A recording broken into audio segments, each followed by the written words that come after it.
Aryna Sabalenka, Elina Svitolina skip handshake at Australian Open.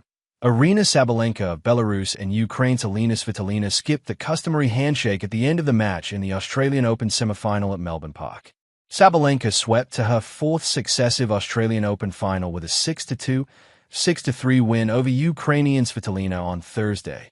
But something uncharacteristic happened at the end of the match, overshadowing the match courtesy of geopolitical tension. The absence of a handshake between the pair was uncharacteristic compared to normal matches. But for Ukrainian players facing Russians and Belarusians, it is a common courtesy, albeit one that drew criticism from fans at Wroclaw Arena during the match between Mira Andreeva and Elina Svitolina. Ukrainian players are skipping to shake hands with Russians and Belarusians since the invasion of Ukraine in 2022, when Belarus had served as a staging ground for Russia.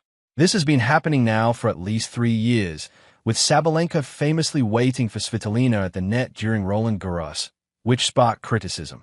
My initial reaction was like, what are you doing? Because in all my press conferences I made my position clear, said at the time during Roland Garros. Maybe she's not on social media during the tournaments, but it is pretty clear. I made multiple statements that I'm not shaking hands, and she played obviously Marta Kostyuk of Ukraine as well in the first round. So it's quite simple. Aryna Sabalenka will face Elena Rybakina in the final of the Australian Open, who defeated Jessica Pegula 6-3, 7-6, 7, as the Russian-born Kazakh ramped up her own quest for a second major title following her 2022 Wimbledon triumph.